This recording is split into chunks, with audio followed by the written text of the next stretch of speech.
Good morning and welcome to a discipleship moment as we continue our study of what it means to take something to the cross in our lives. I'm Pastor Steve. I'm the pastor of the Maple Grove Church of God, and I'm glad to spend some time with you as we discuss this disciple concept. We were discussing this past week how sometimes God reaches down and through the Holy Spirit, He touches us in our hearts. And He says, this is something I need to work on. And we become aware of it. We're confronted by it. We become convicted by it. We become convinced, and we become committed enough to allow it to be crucified. And so we go to the cross with it, say, Holy Spirit, take this away. I can't do this on my own, but I know you want me to change, and I'm going to let you do the change. And that hard work takes place of getting ourselves up on the cross, allowing God to take that from our lives, to cleanse us and remove that from our lives, and begin to fill us with His Holy Spirit and give us some new life of freedom. So today I want us to talk about what it's like to live after the cross, or off the cross on the other side.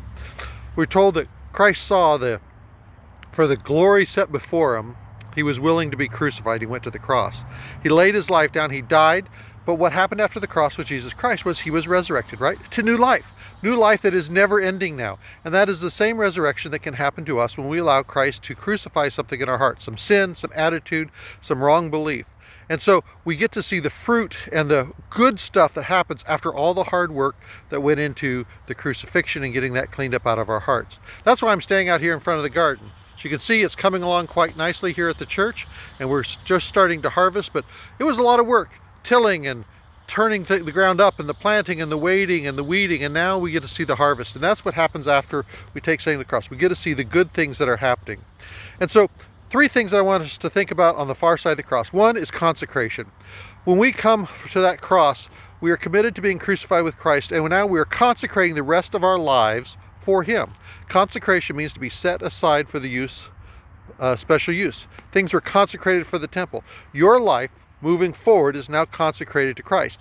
That item that He was taking away from you has been consecrated to Christ so that He can remove it and give you a new life.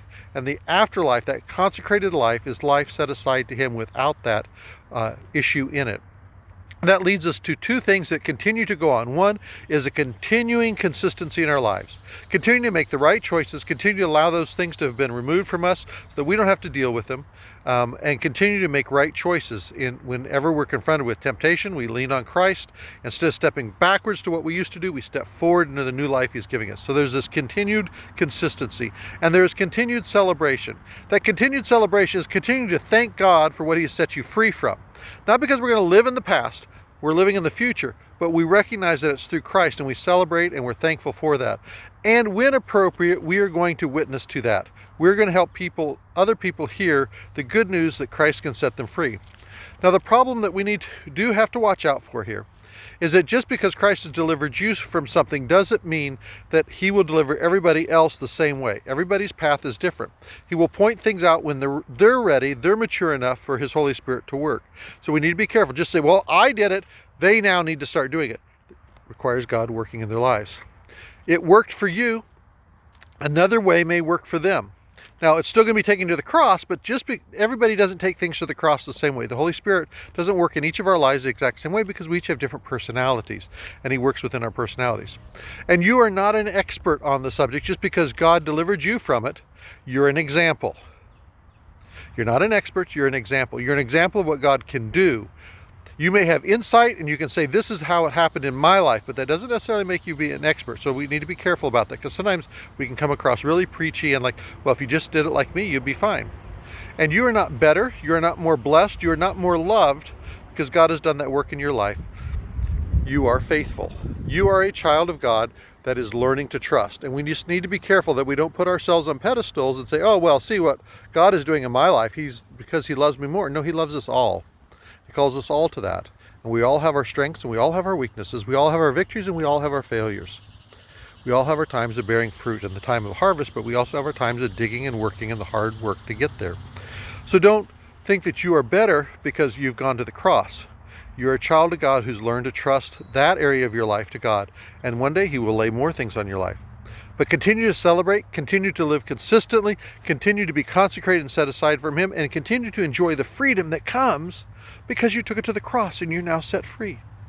That is good news. And I encourage you, allow God to reveal to you to confront you with the fact that this might need to be changed. Listen to his voice when he starts to convict you. Be willing to just absolutely be consumed by the desire that you need to change.